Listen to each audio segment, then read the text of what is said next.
"If I buy all these sweets, will you marry me?" The millionaire joked, but the vendor's answer left him speechless. Before we start the story, leave in the comments which city you're watching from. And at the end, don't forget to rate this story from 0 to 10. Enjoy the story, everyone. Logan Parker was crossing the street with his hands in his pockets, dodging a group of women wearing pink cowboy hats and bachelorette party sashes. He shouldn't have been there. He had a meeting in 40 minutes, a pile of contracts waiting for signatures, and at least 3 calls he'd been ignoring since lunch. But something about that afternoon made him want to walk. Maybe it was the exhaustion of always being in control. Maybe it was the need to breathe something different from the freezing air conditioning of meeting rooms. Or maybe it was simply stubbornness. Logan was 29 years old, had a fortune that most people couldn't spend in 3 lifetimes, and the annoying certainty that he knew exactly how the world worked. At least that's what he thought. Until he saw that stand. It was small, colorful, and completely out of place among the noisy bars and souvenir shops. A red and white striped awning protected trays organized with handmade sweets that looked like they'd come from a sugary dream. Perfectly decorated cupcakes, generous brownies, cookies in fun shapes, and glass jars filled with colorful candies. But it wasn't the sweets that made Logan stop. It was her. Behind the makeshift counter, a woman with brown hair tied in a messy ponytail was adjusting the prices with the concentration of someone solving a complicated equation. She wore a white apron stained with chocolate and a simple t-shirt. No makeup besides an almost invisible lip gloss, no effort to impress. And yet, Logan couldn't look away. He approached slowly as if entering unknown territory. He stopped in front of the counter and waited. The woman didn't look up. "Just a minute," she said, still focused on the prices. Logan smiled. He was used to being noticed immediately. His presence usually changed the energy of any environment. People straightened up, voices changed tone, smiles appeared out of nowhere. But there, at that simple stand, he was just another customer. 15 seconds passed, then 30. Logan cleared his throat. "Excuse me?" "I said just a minute," she repeated without raising her head. "A minute has 60 seconds. There are still about 20 left." A man nearby let out a muffled laugh. Logan felt his ears getting hot. Finally, she looked up. Brown eyes, lively, with the sparkle of someone who'd already heard every pickup line in the world and wasn't impressed by any of them. "There," she said, opening a professional smile. "What can I get you?" Logan looked at the sweets, then at her, then at the sweets again. His brain, normally so quick for million-dollar negotiations, completely froze. "Did you make all of these?" he asked, buying time. "Every single one. I wake up at 4 in the morning for this." 4 in the morning? Logan frowned. "That's inhumane. It's dedication, but I understand some people don't know the difference." Someone nearby let out a quiet, "Wow." Logan laughed, genuinely surprised. "Are you always like this with customers?" "Only with the ones who stare instead of buying." She crossed her arms and tilted her head, waiting. There was no hostility in the gesture, just limited patience that made it clear. Her time was valuable. Logan looked at the tray of cupcakes, then at the brownies, then at the cookies. An idea came to his mind, an idea that, in hindsight, he should have swallowed along with his pride. "How much does all of this cost?" he asked, spreading his arms to indicate the entire stand. She blinked. "All of it? Everything. Every sweet, every candy, every cookie.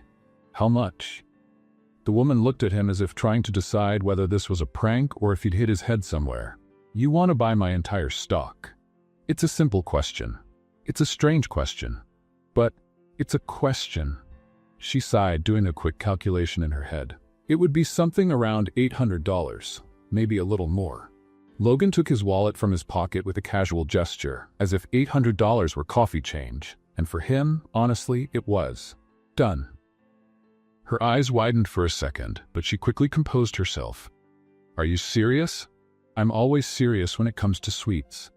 "Nobody's serious when it comes to sweets."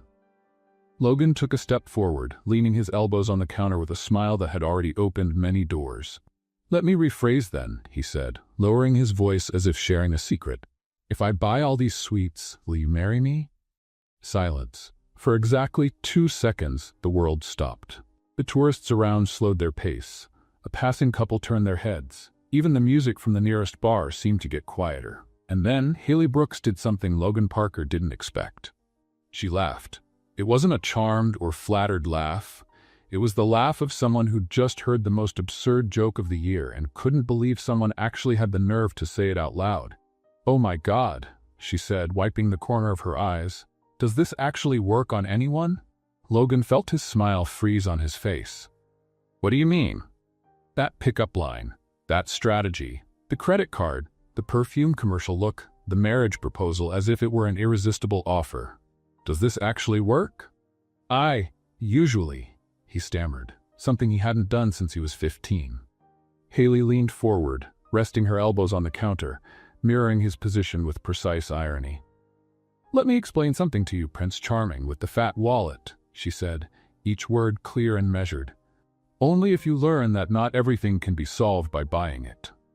The silence that followed was deafening, and then came the reaction. First, it was the guy in the local football team shirt who let out a loud laugh and slapped his own leg. Then it was the bachelorette party women, who applauded as if they'd just watched the ending of a movie. A teenager in the background shouted, "She got you, man!"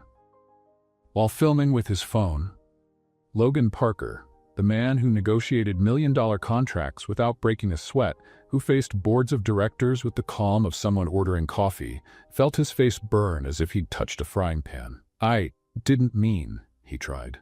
"You did," Haley interrupted, still smiling. "You wanted to impress, and that's fine. A lot of people do, but you chose the wrong person, in the wrong place, with the wrong strategy." She stepped back from the counter, adjusting her apron as if nothing had happened. "Now, if you actually want to buy something, the walnut brownie is the most popular. If you just want to stand there trying to recover your dignity, that's fine too. But I'm going to need you to move aside, because there's a customer behind you." Logan turned his head mechanically. A man about 70 years old was holding his wallet with an expression that mixed pity and amusement. "Sorry, son," the man said with a drawn-out southern accent. "But this young lady is right. You need to work on your pitch." The laughter returned. Logan stepped away from the counter without knowing exactly what to do with his own hands. He put his wallet in his pocket, opened his mouth to say something, gave up, and finally turned to leave. But before taking 3 steps, Haley's voice reached him. "Hey, Prince." He stopped, turned. She was holding a brownie wrapped in parchment paper.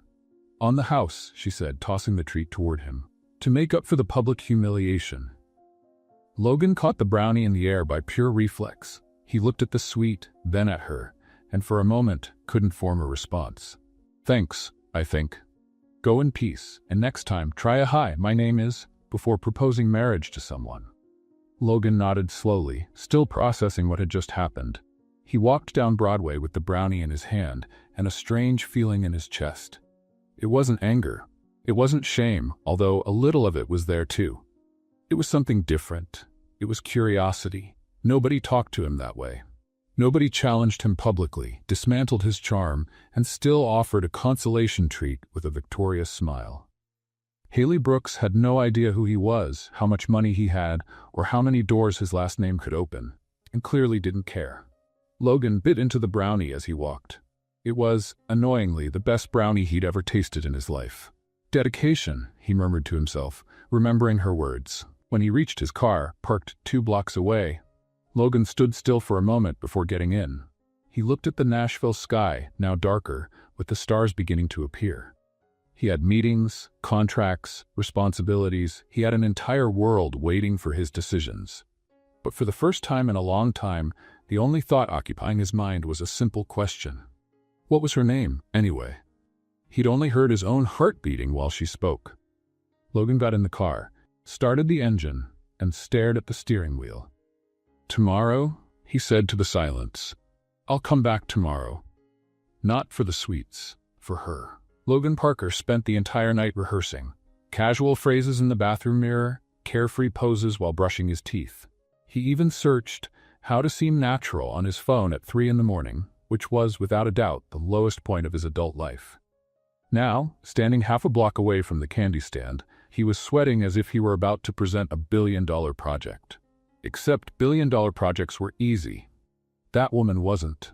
The midday sun beat down on Broadway. Tourists passed by with giant cups of lemonade, country music fans took photos in front of the historic bars, and Logan Parker, successful executive, was hiding behind a pole trying to gather courage. "You can do this," he murmured to himself. "It's just a conversation. You do this all the time." A child walked by and looked at him strangely. "Mister, are you talking to yourself?" "I'm rehearsing." "Rehearsing what?" "A presentation." The child shrugged and kept walking, clearly having lost faith in adult humanity. Logan took a deep breath and walked toward the stand. This time, he had a plan. No marriage proposals, no million-dollar offers, just a normal conversation between two civilized people. Haley was organizing a new batch of cupcakes when she saw him approaching. She didn't show surprise, just raised an eyebrow and continued working. "Let me guess," she said, without looking directly at him. "You came back to ask for my grandmother's hand this time?" Logan felt his ears getting hot. "Actually, I came to buy a cupcake." "Just one?" "It's an honest start." Haley finally looked at him, her brown eyes shining with contained amusement. "Look at that. Prince Charming learned moderation. Impressive. Could you stop calling me Prince?" "I could, but I won't." She grabbed a chocolate cupcake with caramel frosting and placed it on the counter. $3.50. Logan pulled a $20 bill from his pocket. "Keep the change. Or you could learn to use smaller bills like a normal person." "I don't have smaller bills." "Of course you don't." Haley took the bill, opened a makeshift change box, and started counting coins with deliberate slowness. A quarter. Pause. Another coin. Longer pause. Logan realized what she was doing. "You're kidding. I'm returning your change correctly. This is called commercial honesty. This is called psychological torture." "That too." She finally finished counting and pushed the coins toward him with a victorious smile. Logan picked them up, feeling the absurd weight of $16.50 in coins in his pocket. "Happy now?" he asked. "Extremely." Logan bit into the cupcake, more to have something to do than from hunger. It was, once again, annoyingly delicious. "How do you do this?" he asked with his mouth full. "Do what?" "These sweets. They're absurdly good." Haley tilted her head, studying him as if looking for signs of sarcasm. "Are you trying to flatter me?" "I'm being sincere." "Are those different things?" "For some people, yes." She crossed her arms, but the corner of her mouth curved slightly. "My grandmother's recipes, years of practice, and a lot of love for what I do. None of these things can be bought." "I got the hint." "Good, because I'm going to keep making them." Logan finished the cupcake and wiped his fingers on a napkin. He wanted to say something smart, something that would make her really laugh. But before he could formulate any phrase, a male voice came from behind him. "Haley?" They both turned at the same time. A man was approaching the stand. Tall, well-combed brown hair, light blue dress shirt rolled up at the cuffs. He had a friendly smile, but his eyes didn't fully participate in the expression. "Evan," Haley said, and something in her voice changed. It wasn't cold, but it wasn't warm either. "Hi." "Hi," Evan replied, stopping next to Logan without recognizing him. "I came to see how you are. It's been a while since I stopped by here." "I'm fine, working. Always working."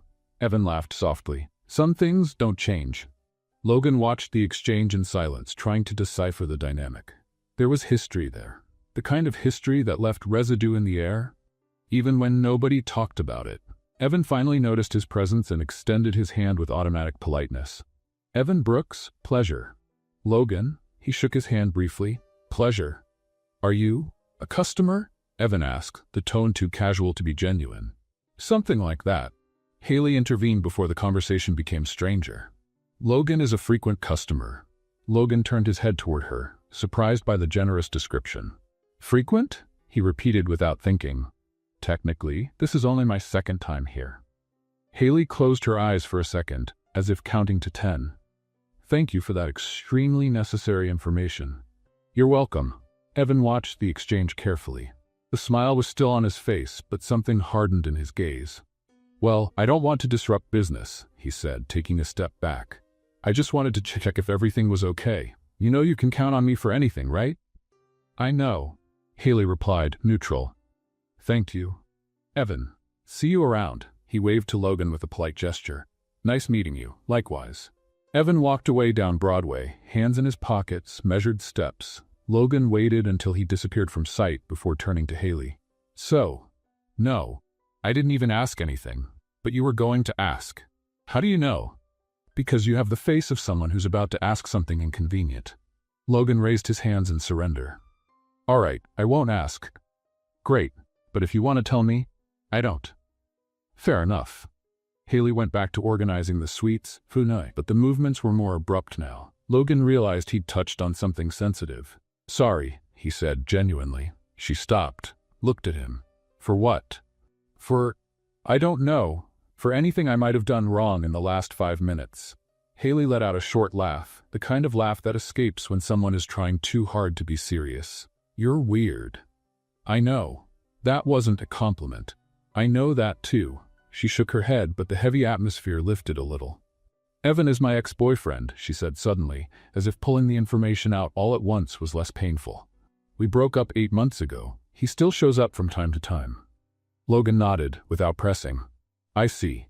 It's not complicated. It's just past. Everybody has a past. Some more than others. She looked back at the suites, and Logan understood that the conversation about Evan was over.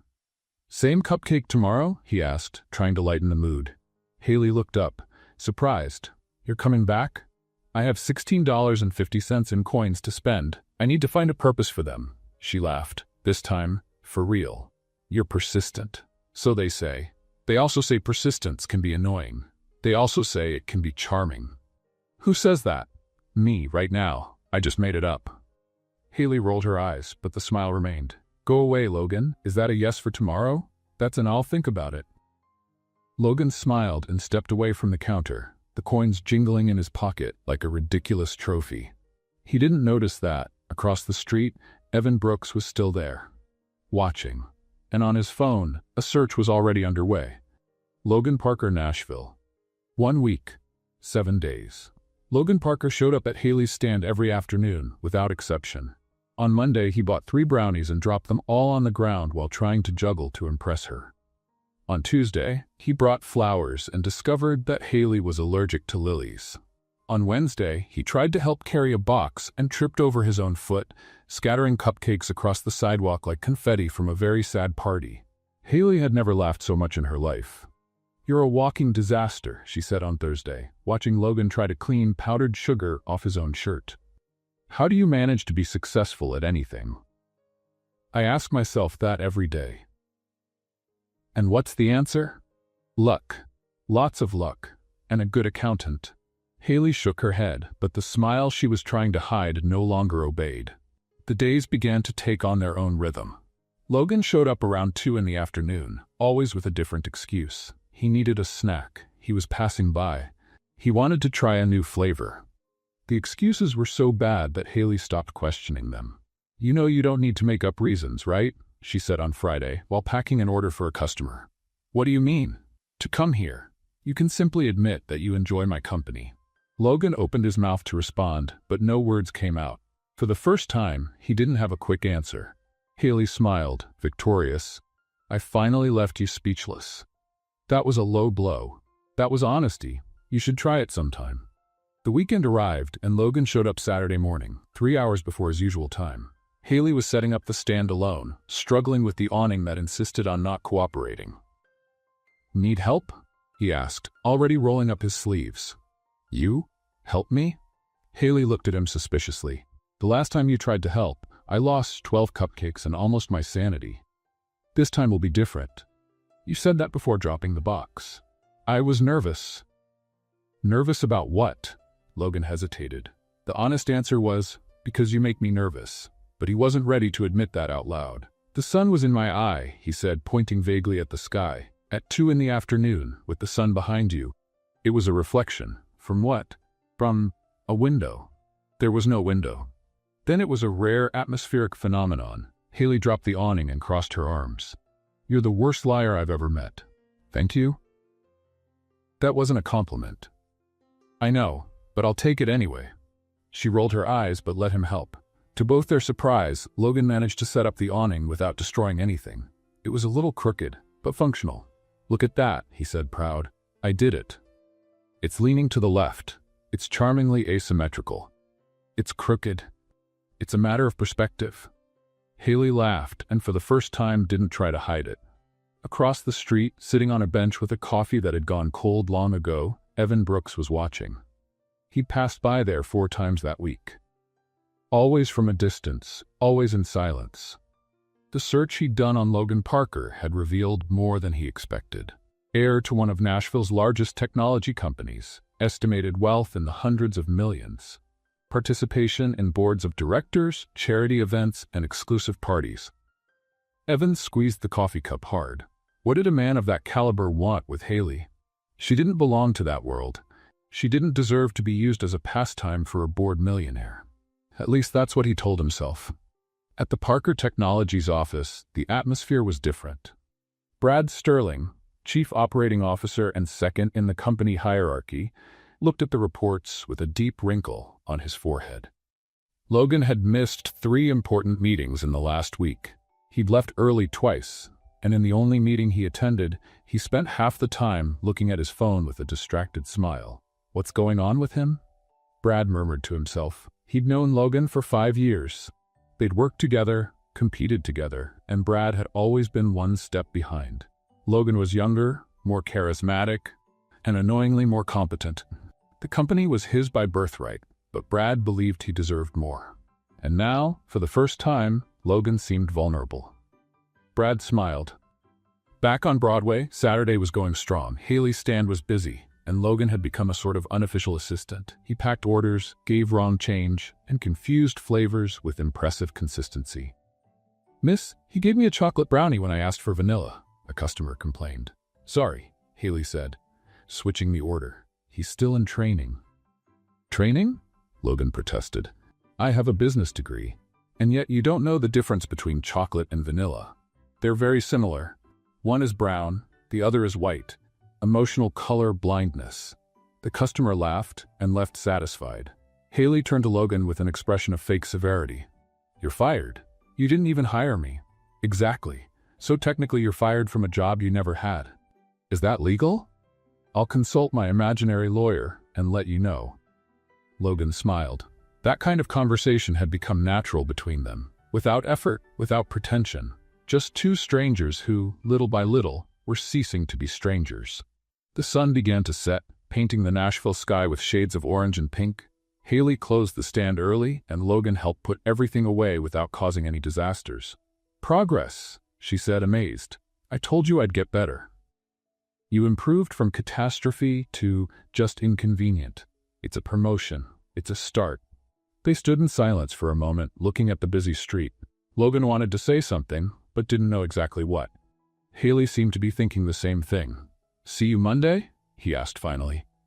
"See you Monday," she confirmed. Logan walked away with his hands in his pockets, feeling something strange in his chest. It wasn't anxiety. It wasn't nervousness. It was something lighter, warmer. He didn't notice that his phone had 3 missed calls from Brad Sterling.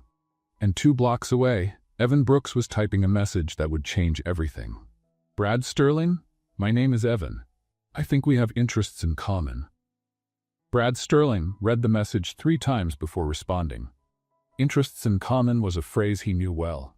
In the business world, it meant opportunity, and Brad never let an opportunity pass. The meeting happened at a discreet coffee shop on the east side of Nashville, away from the curious eyes of Broadway and the business district. Evan arrived first, nervous, adjusting his shirt collar every 30 seconds. Brad arrived 5 minutes late on purpose, because punctuality was for people who had no power. "Evan Brooks?" Brad extended his hand with a calculated smile. "That's me. Thanks for accepting the meeting." "Your message was intriguing." Brad sat down and crossed his legs. "What exactly do you know about Logan Parker?" Evan took a deep breath.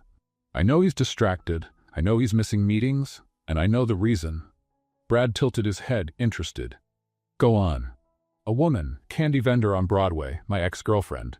Brad's smile widened. "That's fascinating." At Parker Technologies, Monday started with an unpleasant surprise. Logan entered the office at 9 in the morning, something rare for someone who usually arrived at 7. His assistant, Clara, intercepted him before he reached his office. "Mr. Parker, Mr. Sterling scheduled an emergency meeting for 9:15. Emergency? What emergency?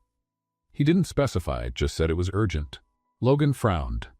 Brad loved to create drama where there wasn't any, but emergency meetings weren't his usual style. All right, I'm on my way. The meeting room was full. Directors, managers, analysts, all with serious expressions and folders in hand. Brad was standing at the head of the table, projecting charts on the screen. Logan, he said with a smile that didn't reach his eyes. Good that you could join us. I work here, Brad. It's kind of hard not to show up. Some muffled laughter. Brad ignored it. We were reviewing last quarter's numbers. There are some inconsistencies that need immediate attention. Inconsistencies? Logan sat down, confused. The reports I saw were perfect. Maybe you saw the wrong reports. Brad's tone was smooth, but the implication was clear. Logan wasn't paying attention. The meeting lasted 2 hours. 2 hours of questionable numbers, directed questions, and subtle looks that made Logan seem inattentive. When it finally ended, he left with a throbbing headache and the uncomfortable feeling that something was wrong. What was that? He murmured to himself in the hallway. Seemed like an ambush, Clara said quietly as she passed him. Logan didn't respond, but agreed. On Broadway, Haley was setting up the stand with her usual efficiency. The sun was already heating the sidewalk, and the first tourists were starting to circulate. At 2 in the afternoon, Logan didn't show up. At 3, he didn't either. At 4, Haley picked up her phone and looked at the empty screen. No messages, no calls. He must be busy, she said to herself, going back to organizing the cupcakes. Who must be busy? Haley turned and found Evan smiling from the other side of the counter. Nobody, just thinking out loud. You do that a lot lately. Evan approached, hands in his pockets in a casual pose. Is everything okay? It is. Why wouldn't it be? I don't know, you seem distracted. Haley crossed her arms. Evan, what are you doing here? Stopping by to say hi as a friend. We're not friends. We were. We can be again. We were dating. It's different. Evan sighed, as if carrying an enormous weight. I know I made mistakes, Haley. I know I was absent, that I didn't value what we had. But I've changed. People don't change in 8 months. Some do. Haley looked at him for a long moment. Evan was handsome, polite, and knew exactly what to say. He was also manipulative, insecure, and incapable of accepting that not everything revolved around him. I appreciate the visit, she said finally, but I have work to do. Evan nodded, taking a step back. All right, I just want you to know I'm here, for whatever you need. He walked away slowly, and Haley went back to work with more force than necessary. Logan showed up at 5:30, out of breath and visibly stressed. Sorry, he said, before even reaching the counter. The day was crazy. I noticed. Are you mad? I'm working. Is that a yes? Haley stopped organizing the sweets and looked at him. I'm not mad, I'm curious. Curious about what? About what exactly you do that keeps you so busy. Logan hesitated. He still hadn't told her about the company, about the money, about who he really was. At first it was because he wanted her to know him without labels. Now it was because he was afraid of how she would react. I work with administration, he said vaguely. Administration of what? Of things. Things. Projects, companies, that kind of thing. Haley crossed her arms. You're very specific. It's a natural gift. She didn't laugh. Logan realized he was losing ground.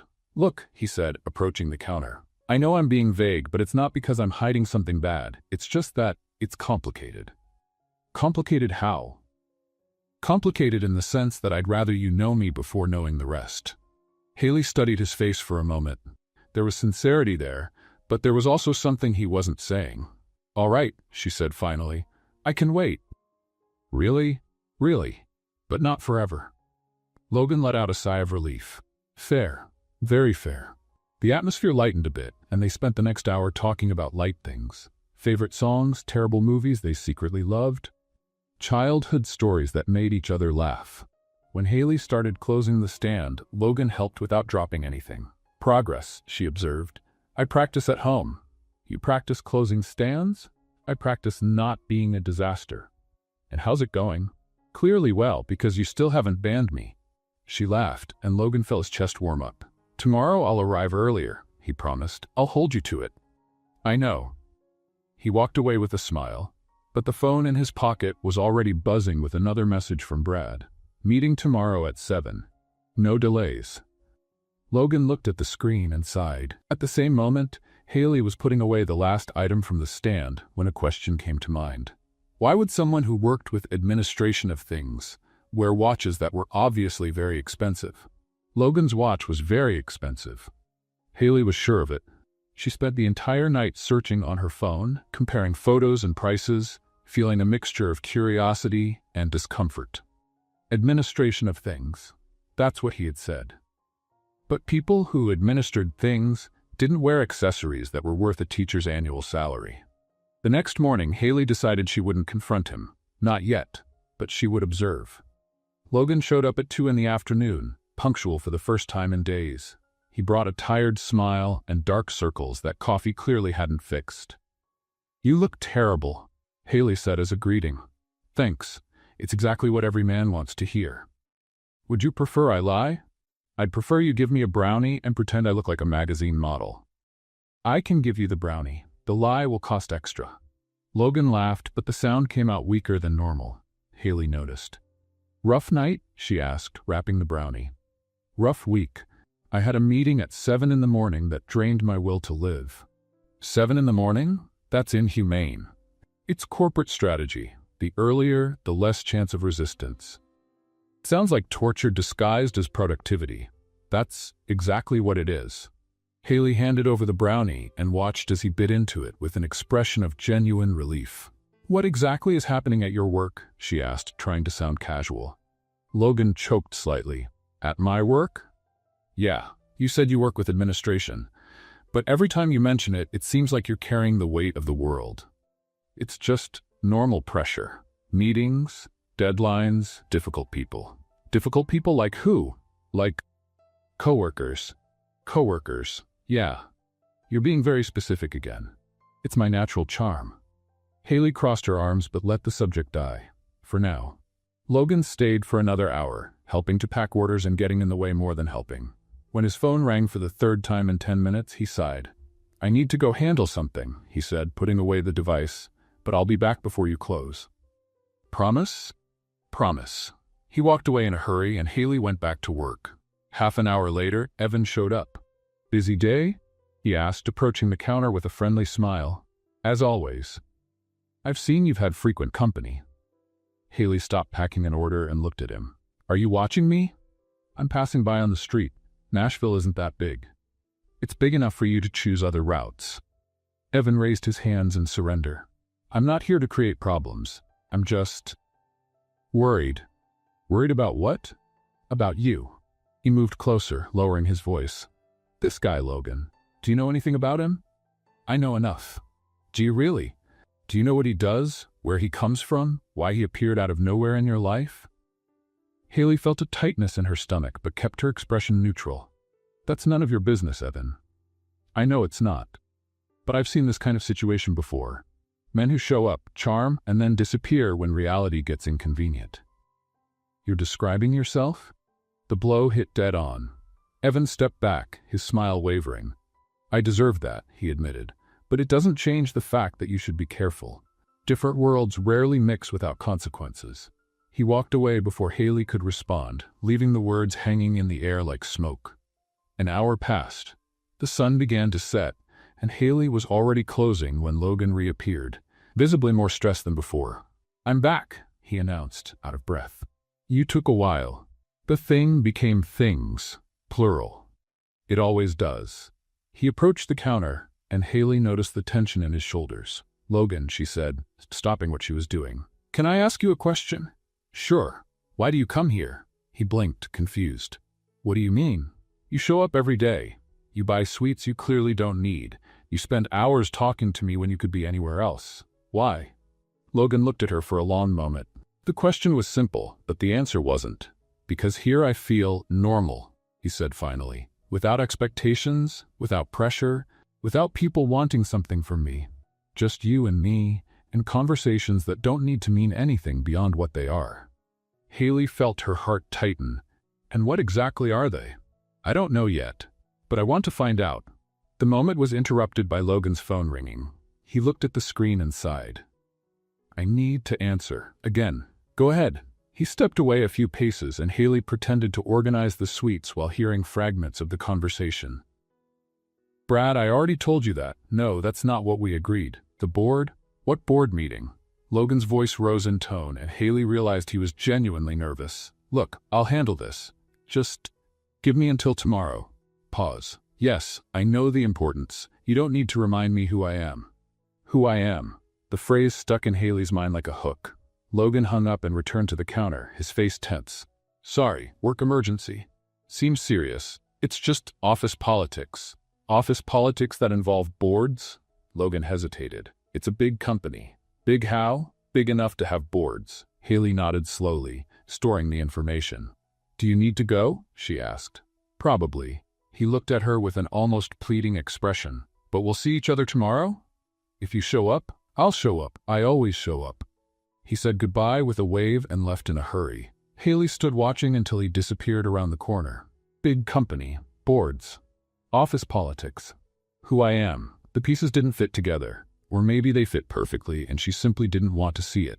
That night, Haley did something she'd never done before. She searched Logan Parker Nashville on the computer, and what she found made the floor disappear from under her feet. Logan Parker. Heir. CEO. Estimated wealth of $300 million. Haley stared at the computer screen until her eyes burned. Photos from charity events, interviews in business magazines, lists of Tennessee's most influential businessmen. The man who bought brownies at her stand and couldn't tell chocolate from vanilla was one of Nashville's richest bachelors. She closed the computer and didn't sleep that night. The next morning, Haley set up the stand on autopilot. She organized the sweets, adjusted the prices, smiled at customers, everything mechanically while her mind repeated the same questions. Why didn't he tell her? What did he want with her? Was it all a joke? Logan showed up at 2 in the afternoon as always, but this time Haley didn't smile. Hi, he said, stopping in front of the counter with his usual smile. Hi. The tone was cold. Logan noticed immediately. Is everything okay? It is. You don't seem okay? I said it is. He was silent for a moment, studying her face. What did I do? Nothing. Haley? Nothing, Logan. Everything's fine. But it wasn't, and he knew it. You found out? He said quietly. It wasn't a question. Haley crossed her arms. Found out what? Who I am, what I do, the rest. The silence between them weighed like lead. Why didn't you tell me? She finally asked. Logan sighed, running his hand through his hair. Because I wanted you to know me. Not the name, not the money, not the company. Just me. And who are you exactly? That's what I'm trying to figure out. Haley let out a humorless laugh. That's very philosophical for someone worth $300 million. You looked up the exact amount? It was in the first search result. At least you were efficient. I'm not joking, Logan. I know. He approached the counter, his voice lower. And I understand if you're angry. I should have told you. But every time I opened my mouth to say it, I thought about how you'd react. If you'd think everything was a lie. If you'd think I was having fun at your expense. And weren't you? No. The word came out firm, almost desperate. Haley, I come here every day because it's the only place where nobody expects anything from me, where I can just be a guy buying sweets and trying to make an incredible woman laugh. With very little success, I might add. Hey, you laughed a few times. Out of pity. Lie. Maybe.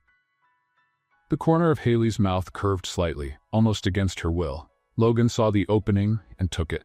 Can I tell you something? He asked. Depends. Is it another millionaire revelation? No, it's just the truth. Haley hesitated, then nodded. Logan took a deep breath. I inherited the company from my father. He spent his entire life building it, and before he passed away, he made me promise I'd take care of everything. The employees, the projects, his legacy. He paused. I was 23 years old. I had no idea what I was doing, and even today sometimes I still don't. Haley stayed silent, listening. Everyone looks at me and sees the name, the money, the success, but inside, I'm constantly trying not to disappoint a man who isn't even here anymore to see it. Logan looked at her. This isn't an excuse. It's just context. Why are you telling me this? Because you asked who I am, and that's the most honest answer I have.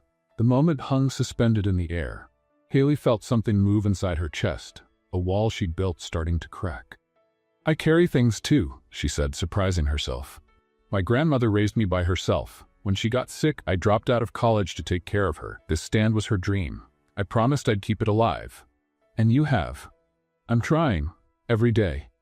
Logan smiled, a smile that was genuine and sad at the same time. Look at that. Two strangers carrying promises to people they love. It's poetic. Or tragic. Maybe both. They stayed in silence for a moment. But this time the silence was different, lighter, more intimate. I should have told you sooner, Logan said. Sorry. You should have, but I understand why you didn't. So we're okay? We're working toward okay. I can accept that. The atmosphere between them softened, and Haley felt her defenses drop a little more. Maybe she judged too quickly. Maybe he was more than the name and the numbers. But then a nearby customer's phone rang loud. Did you see the news? The man said to whoever was on the other end of the line. Parker Technologies is closing the Franklin factory. 400 jobs, it's everywhere. Haley turned her head. Logan froze. Is that true? She asked. I don't know. I didn't authorize anything like that. The man continued talking on the phone, loud enough for everyone to hear. They say it was the CEO's decision. Logan Parker. Seems like he doesn't care about workers, only profit. Haley looked at Logan. His face was pale. I need to go, he said, already grabbing his phone. This wasn't, I didn't. Go. He ran off, leaving Haley alone with the murmurs of the customers around her. Across the street, Evan Brooks watched the scene with a discreet smile. Next to him, his phone showed a message from Brad Sterling. Worked perfectly. Haley closed the stand early that day. Sitting in the back of the bus, heading home, she looked at the window and thought about everything she'd discovered in the last 24 hours. Logan was rich. Logan was powerful. Logan was at the center of a decision that affected hundreds of families, and she was a candy vendor who could barely pay rent. Different worlds rarely mix without consequences. Evan's words echoed in her mind like an alarm. For the first time, Haley wondered if she could handle Logan Parker's reality.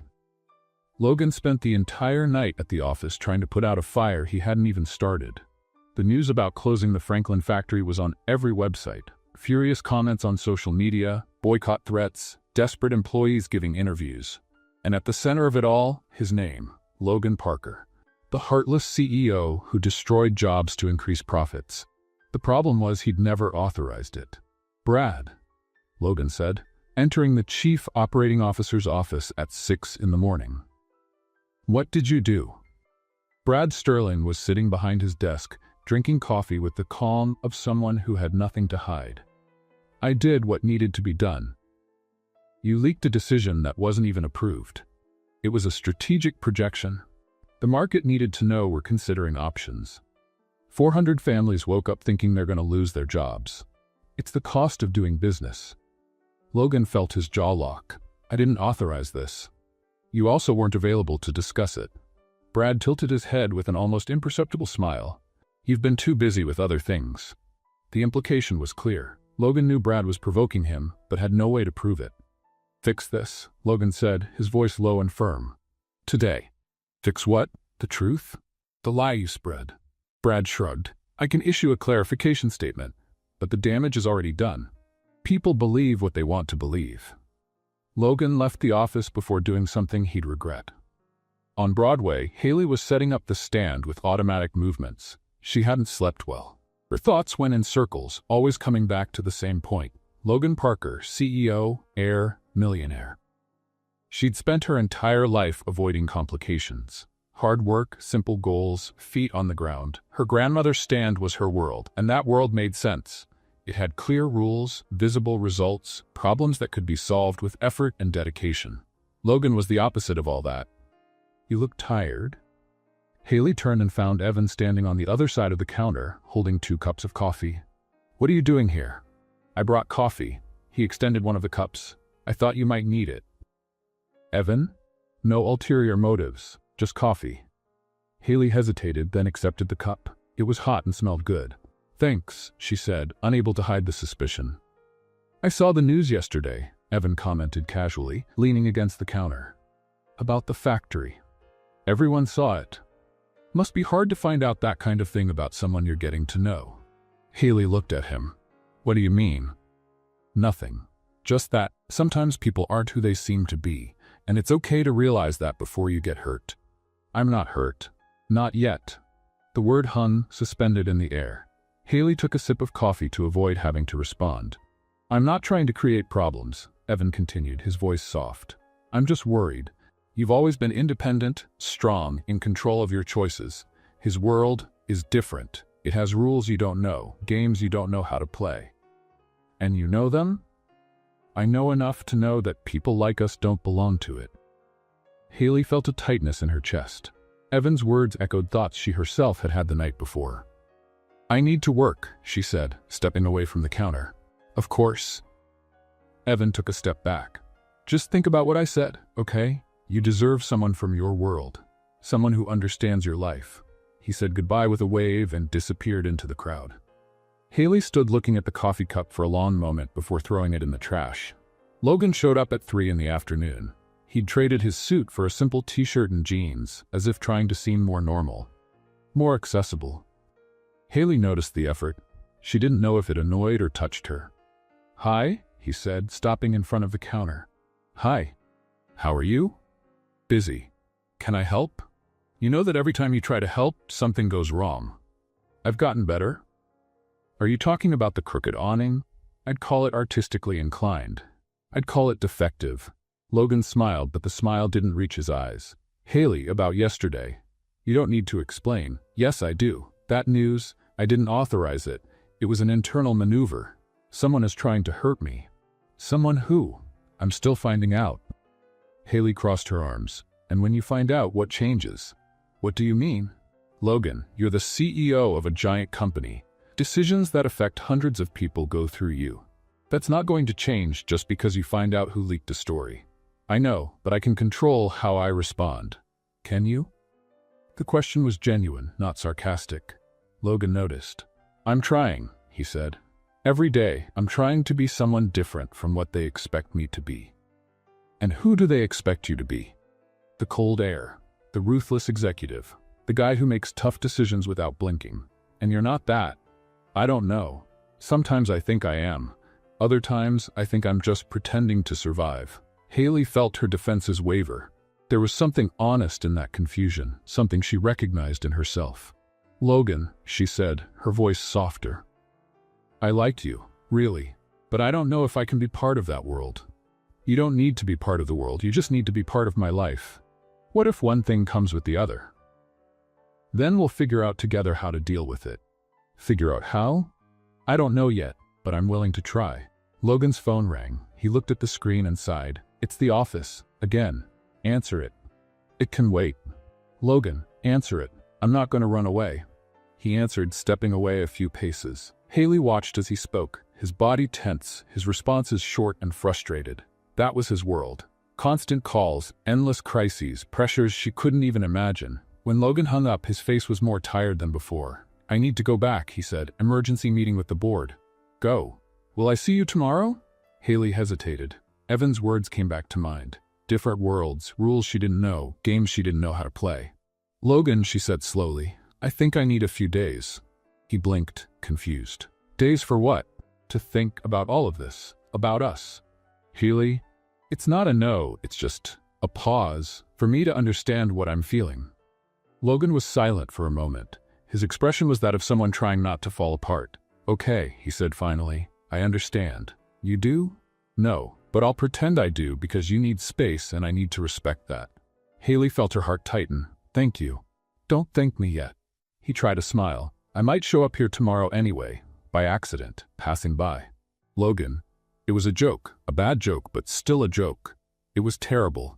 I know, I'm nervous. I noticed. They stood looking at each other for a moment, and Haley felt the urge to take it back. To say she didn't need time, that everything was fine, that they could figure it out together. But she couldn't. Go to your meeting, she said. Okay. Logan took a step back, then stopped. Haley? Yes. Regardless of what you decide, I want you to know that these days with you were the best I've had in a long time. Even with the dropped cupcakes and the crooked awning. Haley laughed. Despite everything, artistically inclined, exactly. He turned and walked down Broadway, his shoulders more curved than when he arrived. Haley stood watching until he disappeared around the corner. That night, Logan returned to an empty apartment. He sat on the couch, looked at the ceiling, and tried to understand where he'd gone wrong. He had money, power, influence. He could buy anything he wanted, but the only thing he really wanted was asking for time to think about whether she wanted to stay. And for the first time in his life, Logan Parker had no idea how to fix it. 3 days without Haley. 72 hours. Logan knew because he was counting. Pathetic? Definitely. But he'd already passed the point of caring about dignity. On the morning of the first day, he woke up at 5, went to the gym, and ran on the treadmill until he almost passed out. On the second day, he reorganized the entire office, including drawers he hadn't opened in 2 years. On the third day, he tried cooking for the first time in his life and almost set the kitchen on fire making scrambled eggs. Clara, his assistant, walked into the office and found Logan staring at a spreadsheet as if it had offended his entire family. "Mr. Parker, is everything okay?" "It is." "You've been looking at that spreadsheet for 40 minutes. I'm analyzing it. It's upside down." Logan looked at the screen. It really was. "It's a new technique," he said. "Inverted analysis." "That doesn't exist." "It does now. I just invented it." Clara sighed and placed a cup of coffee on his desk. "Do you want to talk about what's going on?" "Nothing's going on. You misspelled your own name on a document signature yesterday. It was a typo. You signed by hand." Logan picked up the coffee and took a long sip, avoiding her gaze. "It's just stress," he said finally. "A lot going on." Clara nodded, clearly not believing him, but too polite to insist. "The board meeting is in an hour. Brad Sterling is already in the conference room." The name made Logan freeze. He arrived early? He arrived 2 hours ago. He's preparing a presentation. What presentation? I don't know. He didn't want to share. Logan felt an alarm go off in his mind. Brad never prepared anything without ulterior motives. "Thanks, Clara. You can go." She left, and Logan stood staring at the coffee cup as if it could give him answers. On the other side of town, Haley was organizing the stand, trying not to think about Logan Parker. It wasn't working. Every chocolate cupcake reminded her of him biting into one with frosting on his nose.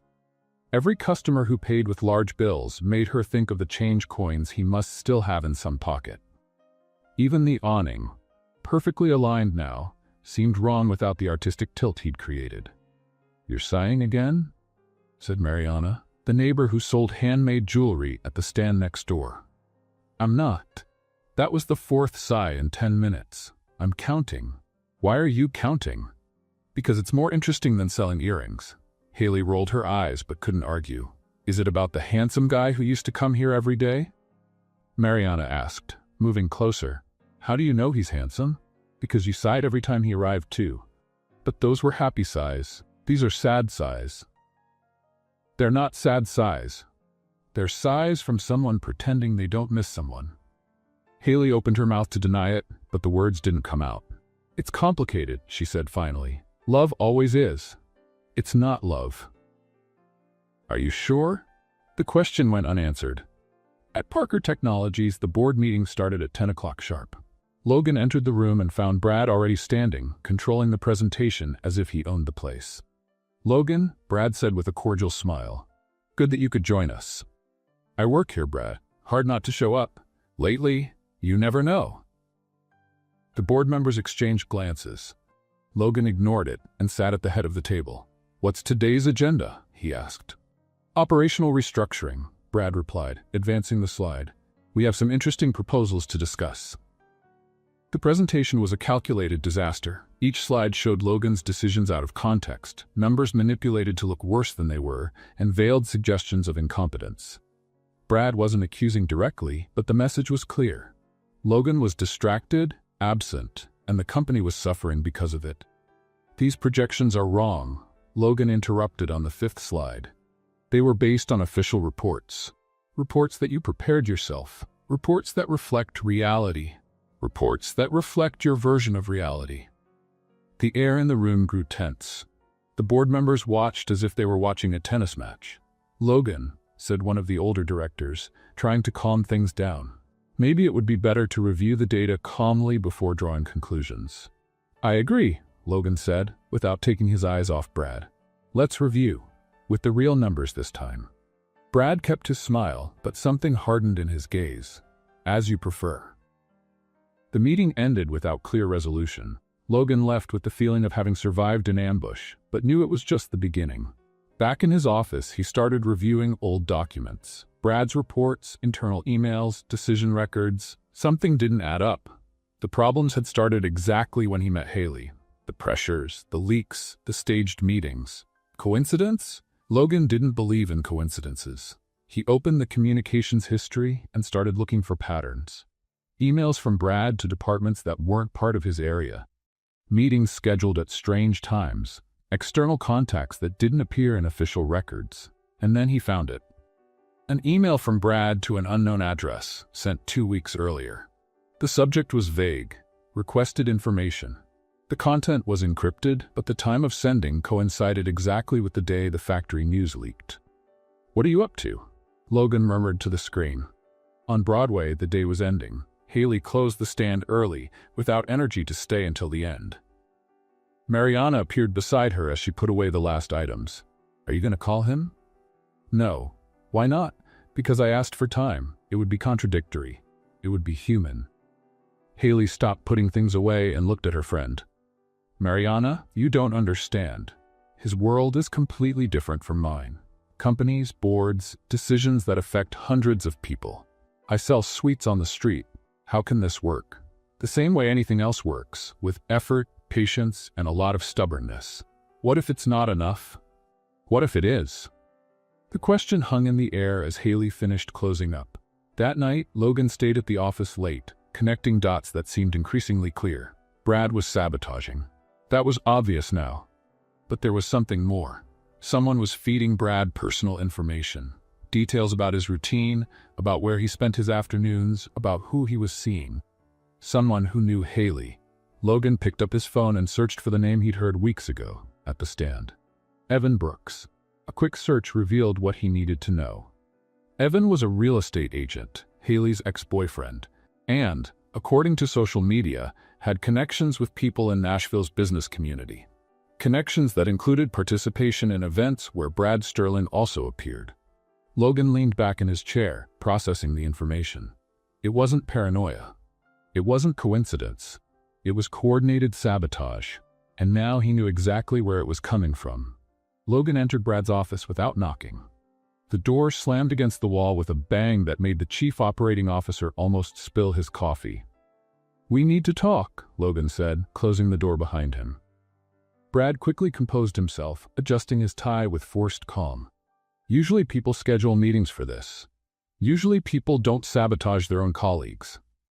The silence that followed was heavy. Brad studied Logan for a moment, as if calculating his next move. "I don't know what you're talking about." "Yes, you do. The manipulated reports, the leak about the factory, the meeting staged to make me look incompetent. Paranoia isn't a good characteristic for a CEO. Evidence isn't paranoia either." Brad tilted his head, the smile never leaving his face. "What evidence? Emails, communication records, interest in connections with people who shouldn't have access to internal information. Connections like who?" Logan took a step forward. "Evan Brooks. Does the name sound familiar?" For the first time, something wavered in Brad's gaze. It was quick, almost imperceptible, but Logan saw it. "I have no idea who that is." "Strange, because you appear together in at least 3 events in the last 6 months. And coincidentally, he's the ex-boyfriend of the woman I was seeing when all these problems started." Brad stood up, adjusting his jacket. "Logan, you're clearly under pressure. Maybe you need a few days off. What I need is for you to stop sabotaging me. I'm not sabotaging you. I'm doing my job. Your job is to bring me down?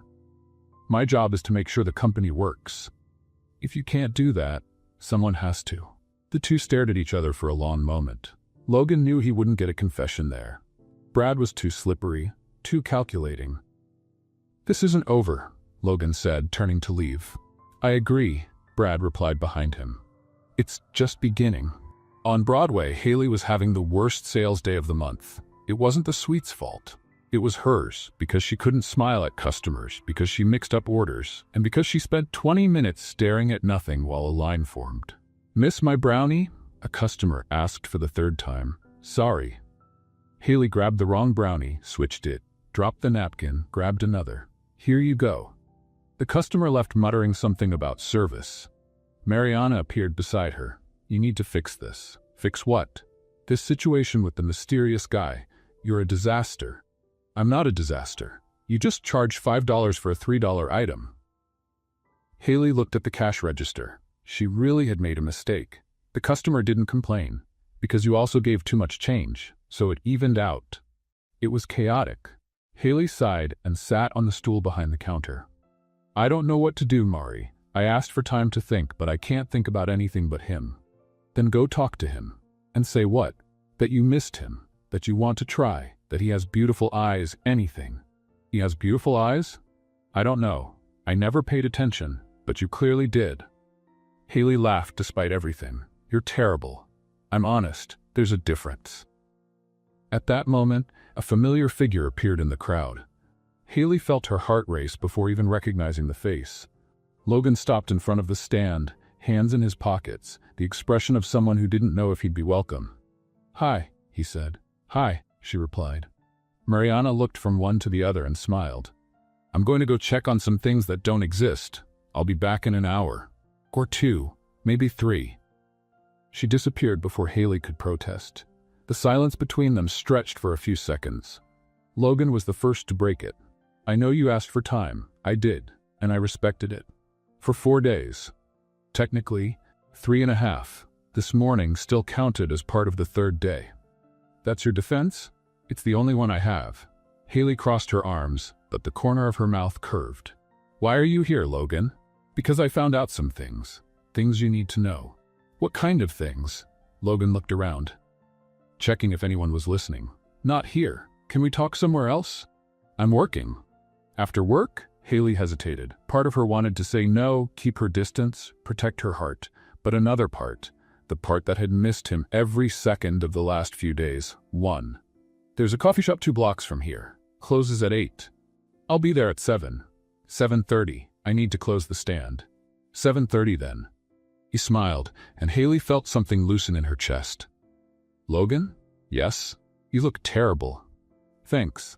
That's the look I was going for. It worked. He laughed and walked away, and Haley realized she was smiling for the first time in days. At 7:20, while putting away the last items from the stand, Haley heard a familiar voice. I thought I'd find you here. Evan approached with his usual smile and hands in his pockets. What do you want, Evan? Just came to see how you are. I heard you've been working too much. Heard how? Nashville is a small town. Haley finished closing and looked at him. You show up a lot for someone I broke up with 8 months ago. I care. You meddle. Are those different things? Very. Evan took a step closer, lowering his voice. Haley, I know you're seeing that guy, Logan, and I know he's not who he seems to be. You don't know anything about him. I know more than you think. Something in his tone made Haley stop. What do you mean?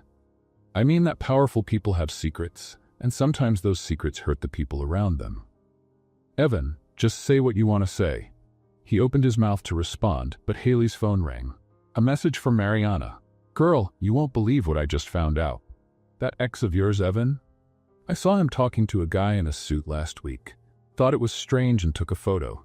Just looked him up. The guy is Brad Sterling, from Logan's company. Haley read the message twice, then looked at Evan. Why were you talking to Brad Sterling? Evan's smile disappeared as if someone had turned off a light. Haley held her phone with the photo on the screen, her eyes fixed on him, waiting for an explanation that made sense.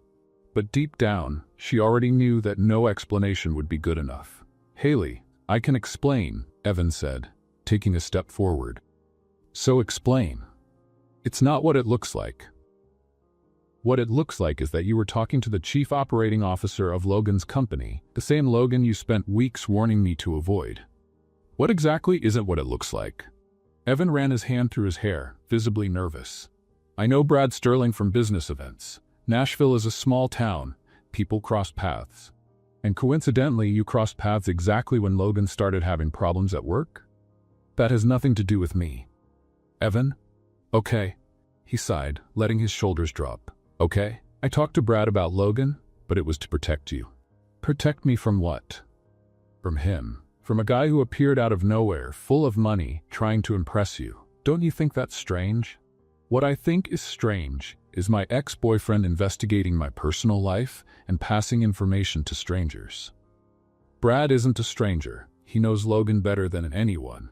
And he told me things, Haley, things about how Logan treats people, how he uses money to get what he wants. And you believed everything without questioning? I believed it because it made sense. Because guys like Logan don't show up in the lives of candy vendors for no reason. The phrase hit Haley like a slap. Candy vendors, she repeated, her voice low. That's not what I meant. That's exactly what you meant. The silence between them grew heavy.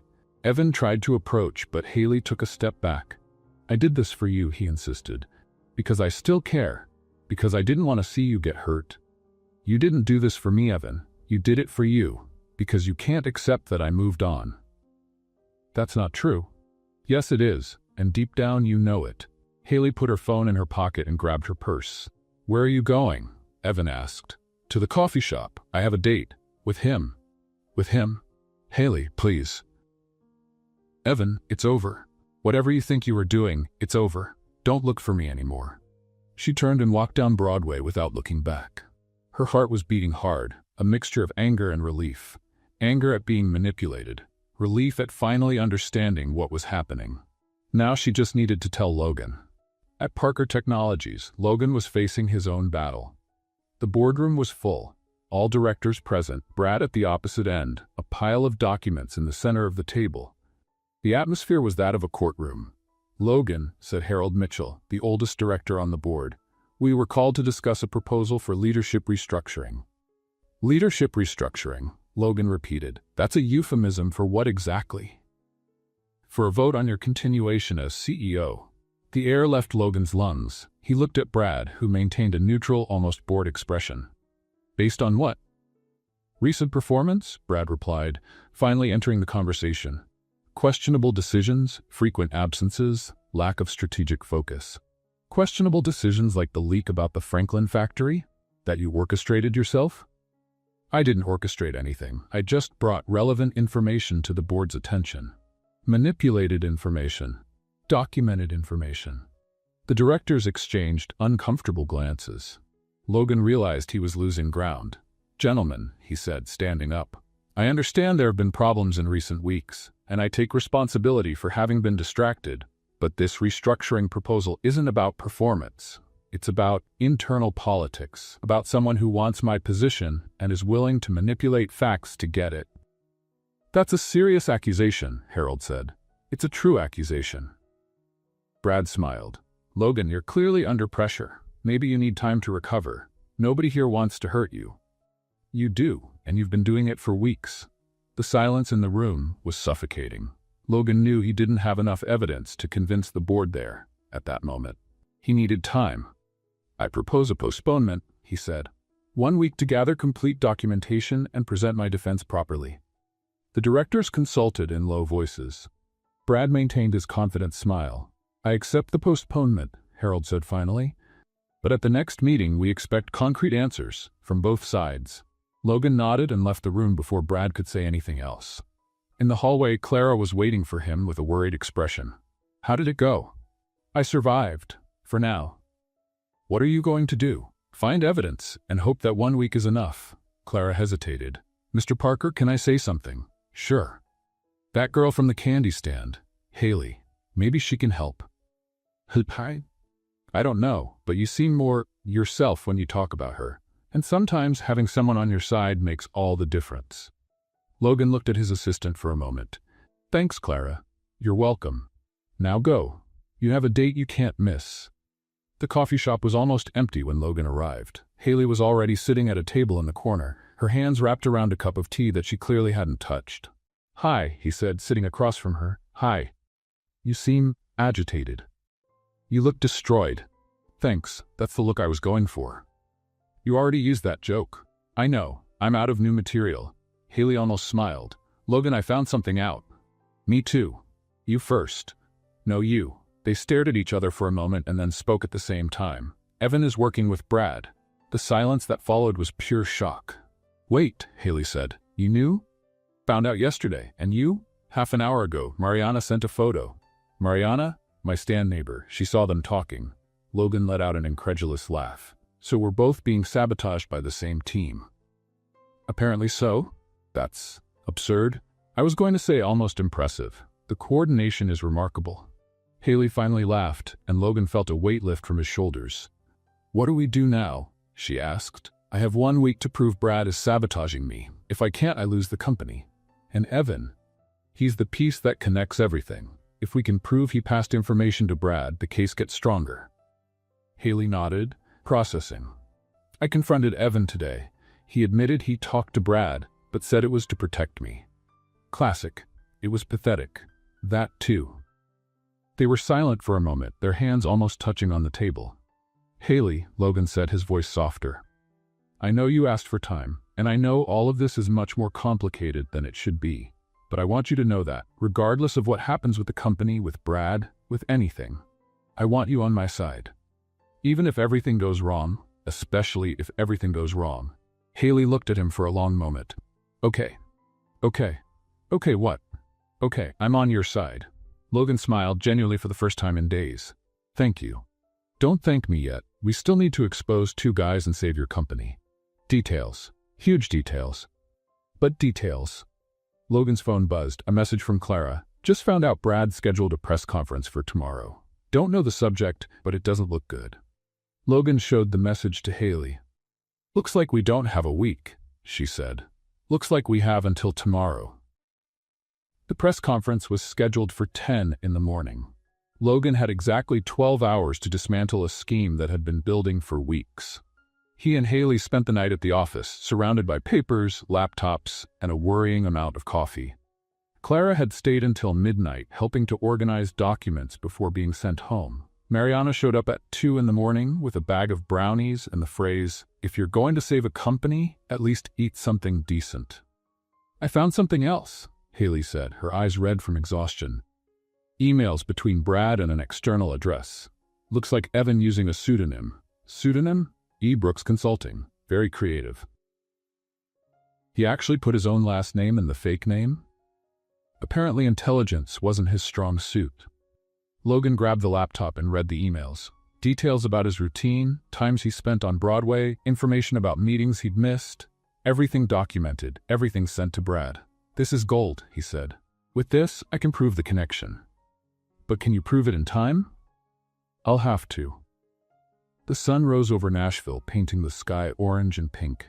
Logan looked out the office window, his body exhausted but his mind strangely clear. Haley, he said, turning to her. Yes? Thank you for all of this. It's not over yet, I know, but still. She smiled, the first genuine smile in hours. You can thank me later, with lots of sweets, and maybe a vacation. Vacation where? Anywhere that doesn't have press conferences or manipulative ex-boyfriends. That eliminates Nashville. That eliminates half of Tennessee. At 9:45, the Parker Technologies lobby was packed. Journalists, cameras, curious employees. Brad Sterling was at the center of the makeshift stage, adjusting his tie with the calm of someone who was sure of victory. Logan entered through the side door, Haley by his side. Clara was waiting for them with a folder full of documents. It's all here, she said quietly. Emails, communication records, the photo Mariana took. I organized it in chronological order. Clara, you're an angel. I know, you can give me a raise later. Done. Seriously? Totally serious. Clara smiled and disappeared into the crowd. Brad stepped up to the microphone at 10 o'clock sharp. The confident smile was in place, his posture impeccable. Good morning, everyone, he began. Thank you for being here. I called this press conference to address important issues about the future of Parker Technologies. Logan watched from the back, his heart beating hard. In recent weeks, Brad continued, we've faced significant leadership challenges. Questionable decisions, frequent absences, and a lack of direction that has concerned the board and shareholders. Murmurs in the audience. Journalists scribbling furiously. It's with regret that I must inform you that the board is considering a change in executive structure. A change that, I believe, will be beneficial for the company's future. Logan took a step forward. Can I interrupt? All heads turned. Brad froze for a second before recovering his composure. Logan, what a surprise. I'm sure it is. Logan went up on stage, feeling the weight of hundreds of stares. Haley stayed in the front row, her fingers crossed. Brad was about to tell a story, Logan said into the microphone. But I think the full version is more interesting. Logan, this isn't appropriate. What's not appropriate is sabotaging a colleague to take his place. But here we are. The silence in the room was absolute. In recent weeks, Logan continued, I've faced a series of problems. Information leaks, manipulated reports, decisions attributed to me that I never authorized. I thought it was coincidence, or my own incompetence. But it wasn't. He pulled the folder of documents from the inside pocket of his jacket. It was sabotage, coordinated, planned, and executed by someone inside this company, with outside help. Brad took a step back. This is absurd. This is documented. Logan handed the folder to the nearest journalist. Emails between Brad Sterling and an external informant. Details about my personal routine, privileged information about internal meetings, strategies to make me look incompetent. It's all there. The journalists began leafing through the documents. Camera flashes went off. Who is the external informant? A reporter asked. Evan Brooks, ex-boyfriend of someone close to me. He provided personal information that Brad used to pressure me professionally. More murmurs, more flashes. Brad tried to regain control. This is a desperate attempt to deflect attention. Logan is clearly under pressure and... Brad. Logan interrupted, his voice calm. There's a photo of you with Evan Brooks dated 3 weeks ago. On the same day the Franklin factory leak happened. Want to explain that coincidence? Brad's face went pale. That was a casual meeting. Casual. At a restaurant 40 minutes from downtown. On the same day as a leak that you yourself admitted to having brought to the board's attention. I didn't admit anything. You did at yesterday's meeting, in front of the entire board. I'm sure they remember. In the audience, Harold Mitchell nodded slowly. The silence stretched. Brad looked around, searching for allies, but found none. This doesn't prove anything, he said, his voice weaker now. It proves enough. The rest, the board and legal department can investigate. Logan turned to the journalists. Parker Technologies will not close the Franklin factory. That decision was never authorized by me and will be officially reversed. The 400 employees who woke up worried can rest easy. Scattered applause began and grew. Logan felt the weight on his shoulders lighten a bit. But he wasn't finished yet. There's one more thing, he said, and the room fell silent again. Logan looked at Haley in the front row. She frowned, confused. In recent weeks, I was reminded of something important, something I'd forgotten in the middle of meetings, reports, and expectations. I'd forgotten who I wanted to be. He paused. My father built this company from scratch. Before he passed, he made me promise I'd take care of his legacy, and I tried. For 6 years, I tried to be the perfect CEO, the ruthless leader, the heir everyone expected. His voice wavered slightly. But at some point, I got lost. I became a title, a fortune, a name on lists of successful businessmen, and not much of me was left. Haley felt her eyes burn. Recently, I met someone who saw me differently. Not as the CEO, not as the heir, not as the number in the bank account, just as a guy trying to buy sweets and failing miserably at seeming normal. Soft laughter in the audience. And that person reminded me that success isn't just about companies and money. It's about who you choose to be when nobody's watching.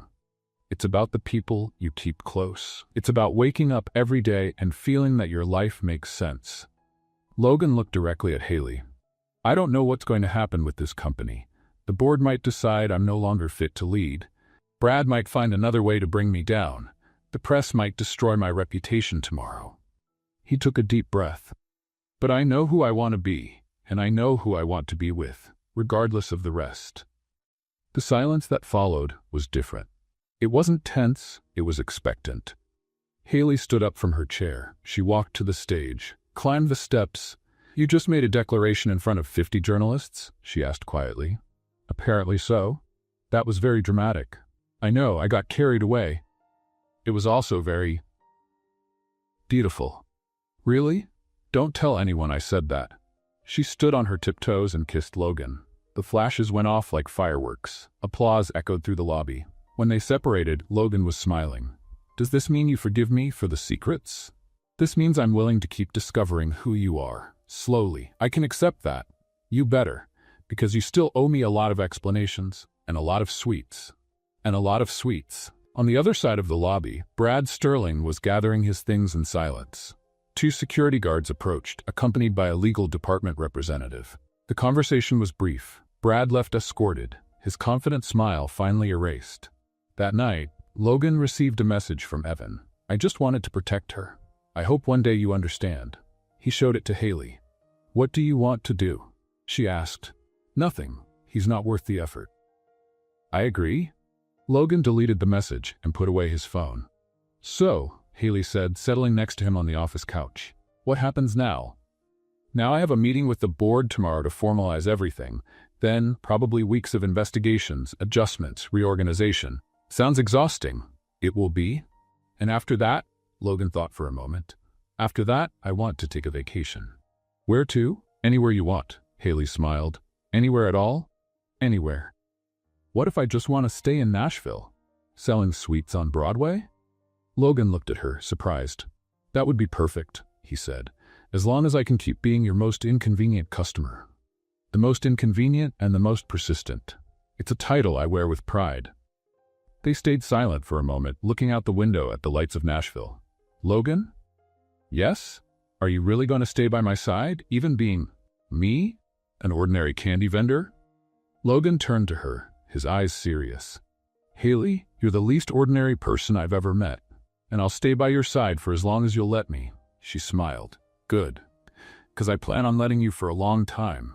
How long? I don't know yet, but we'll find out together. 3 months later, Logan Parker did something he'd never done in his life. Took a real vacation. Not the kind of vacation where he brought his laptop and participated in video call meetings. Not the kind where he checked emails every 15 minutes and got anxious about reports he hadn't read. A real vacation. No electronics, no obligations, no one calling him Mr. Parker. The destination? A cabin in the Tennessee mountains, 3 hours from Nashville, with no cell signal and a view that made any problem seem small. You're shaking, Haley said, watching Logan try to light the fireplace for the 5th time. I'm not shaking. I'm vibrating with determination. Looks like shaking. It's the same thing, just more masculine. She laughed and approached, taking the matches from his hand. Let me try. You know how to light a fireplace? My grandmother taught me when I was 8.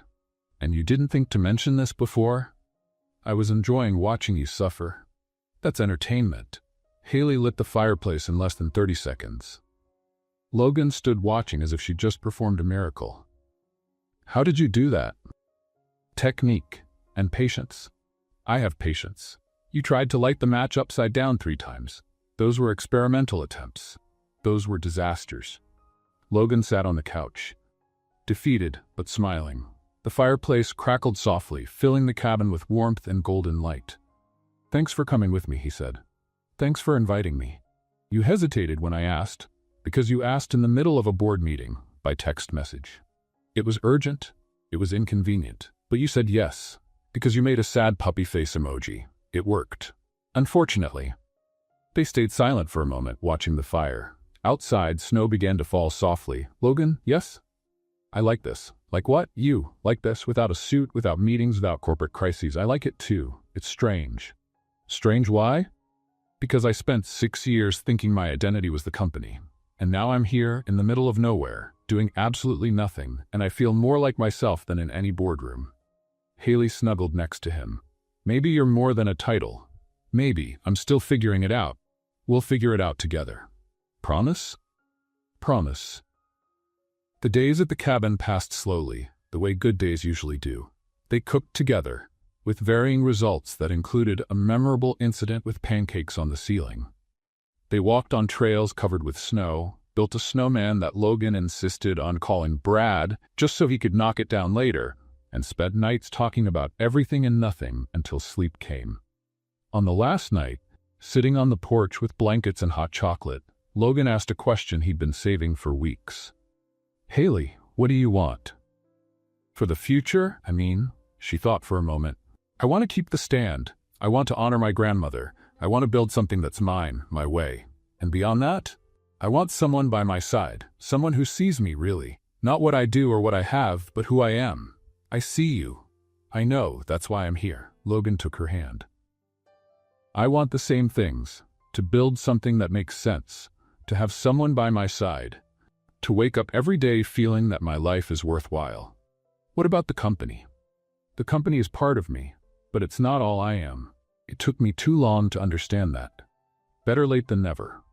My new favorite phrase. They returned to Nashville the next day, tanned from winter sun and lighter than when they'd left.